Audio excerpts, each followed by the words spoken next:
The first thing Rowan Mercer noticed when he opened his eyes was the unfamiliar ceiling above him. The second was the soft white sheets, the expensive scent of lavender in the air, and the quiet realization that his 8-year-old son was not sleeping in the small room across the hall. Then Rowan turned his head and froze. Standing near the enormous windows in the bright morning light was the one person he had spent nearly 2 years trying desperately not to get close to, his CEO, Serafina Vale. She was holding a white coffee cup, dressed simply in a cream-colored dress, and wearing a small smile that made his heart stop. When she calmly told him that last night had been fun, Rowan felt the room tilt beneath him. He remembered the company party, the music, the laughter, and the moment he had finally allowed himself to forget the weight of his responsibilities. But he remembered almost nothing after that. Before we continue, if you believe kindness can change a person's life and that everyone deserves a second chance, please like this video, share it with someone who needs hope today, leave a comment, and subscribe to Spread Love Daily. Your support helps these stories reach people who may need their own reminder that life can still surprise them. Rowan had never imagined his life would become complicated by a CEO. At 38, he was a single father who measured his days in school pickups, grocery lists, unpaid bills, and the careful scheduling required to keep a demanding job from interfering with his son's childhood. His son, Milo, had been the center of his world since Rowan's wife had passed away several years earlier. Rowan had promised himself that he would never let grief turn their home into a place filled with sadness, so every morning he packed Milo's lunch, fixed his crooked tie, and listened to his endless stories before rushing to work. At the company, Rowan was known as dependable, quiet, and almost impossible to impress. He worked hard because Milo depended on him, but he also kept a careful distance from everyone above him, especially Serafina Vale, the brilliant CEO whose reputation for being focused and intimidating had become legendary. What nobody at the company knew was that Serafina had noticed Rowan long before Rowan ever noticed her. She had seen him staying late to finish projects, then leaving precisely on time whenever he had to collect Milo from school. She had once witnessed him quietly comforting a nervous junior employee after a difficult presentation, even though nobody was watching. She admired the patience in him, the kind of strength that did not need to announce itself. Yet Rowan avoided her whenever possible, partly because she was his boss and partly because he was afraid of what might happen if someone like her became important to him. He had already lost one person he loved, and the thought of opening that door again terrified him more than loneliness ever could. The company party was supposed to be harmless. It was held on a bright Saturday afternoon at an elegant hotel overlooking the city, with large windows filling the ballroom with clear daylight. Rowan had almost skipped it, but Milo had encouraged him to go after promising that his grandmother would take care of him for the evening. Rowan arrived wearing a simple dark suit, feeling uncomfortable among executives and expensive clothes. Serafina appeared later in a graceful pale dress, and for once she did not look like the powerful woman who commanded an entire corporation. She looked human. Tired, perhaps, but happy. During the afternoon, Rowan found himself laughing more than he had in years. He helped a nervous colleague on the dance floor, shared stories about fatherhood, and even joined Serafina when a group of employees persuaded them to participate in a harmless party game. Somewhere between the laughter and the music, the wall between them began to disappear. As the party continued, Rowan realized Serafina was not cold at all. She was simply lonely in a different way. She carried the pressure of hundreds of employees, investors, and family expectations on her shoulders. She had inherited the company from her father and had spent years proving that she deserved the position. People admired her success but rarely asked whether she was happy. Rowan did not know why, but that afternoon he began to understand her. They talked for hours, not about business, but about dreams, regrets, family, and the strange ways life could change without asking permission. When the party ended, a sudden transportation problem left several employees stranded at the hotel. Serafina offered Rowan a safe place to rest rather than letting him drive home exhausted. He accepted, intending only to sleep for a few hours before returning home to Milo. But exhaustion, emotion, and the relief of finally being able to lower his guard caught up with him. Rowan remembered sitting in Serafina's private sitting room while rain tapped against the windows. He remembered laughing about something insignificant.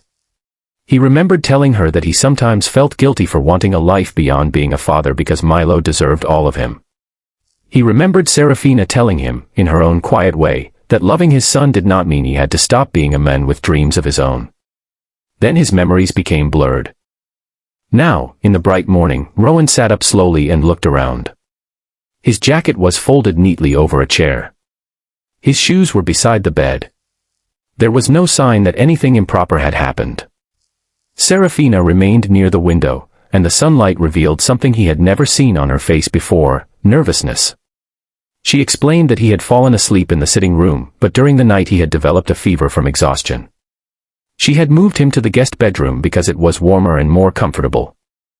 Nothing had happened between them except a long conversation, a few shared laughs, and the beginning of something neither of them had expected. Rowan felt a wave of embarrassment followed by relief. Yet the most surprising part was not waking up in her home. It was realizing that he did not want to leave immediately. For years, he had convinced himself that being responsible meant never needing anyone. Serafina was showing him that accepting kindness was not weakness. She had seen the exhausted father behind the employee badge and had cared enough to make sure he was safe. When Rowan finally returned home that morning, Milo ran toward him with a drawing in his hands. It showed 3 people standing beneath a bright blue sky. Rowan stared at the picture, confused, until Milo explained that he had drawn the family he hoped his father would have someday. The drawing stayed in Rowan's mind for weeks. After the party, Rowan expected Serafina to become distant, but she did the opposite. She never pressured him or used her position to influence him. Instead, she made certain that every interaction remained professional. Yet small acts of kindness began appearing in Rowan's life. A flexible work schedule allowed him to attend Milo's school events. His workload became more manageable. Serafina never took credit for any of it. Rowan eventually discovered that she had quietly changed several company policies so parents would not have to choose between their careers and their children. For the first time, Rowan understood that the woman he had feared was actually trying to build the kind of company she wished she had grown up in. Then came the challenge that threatened everything. A major investor demanded that Rowan be removed from an important project because of his family responsibilities, arguing that a single father could not handle the pressure. Rowan prepared himself to resign rather than allow anyone to question his ability to provide for Milo. But before he could make that decision, Serafina stood behind him publicly. She made it clear that dedication should be measured by results and character, not by whether someone had children waiting at home. Her decision cost the company a valuable investor, but it protected Rowan's dignity. That was the moment Rowan finally understood what had changed. Serafina was no longer simply his CEO. She had become someone who believed in him when he was too tired to believe in himself. Months passed, and their relationship grew carefully, honestly, and without rushing. Rowan introduced Serafina to Milo during a simple daytime picnic at a city park. She brought sandwiches, fruit, and a small sketchbook because she remembered Milo loved drawing. By the end of the afternoon, Milo had decided that Serafina was the funniest adult he had ever met. Rowan watched them laughing beneath the clear afternoon sky and felt something inside him loosen. He was not replacing the mother Milo had lost. He was not forgetting the past. He was simply allowing the future to exist. 1 year after the company party, Rowan returned to the same hotel with Milo beside him. The ballroom looked different in the daylight, quieter and warmer than he remembered.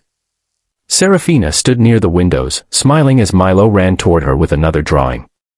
Rowan looked at the scene and realized that the night he had once feared had become the beginning of the life he never thought he deserved.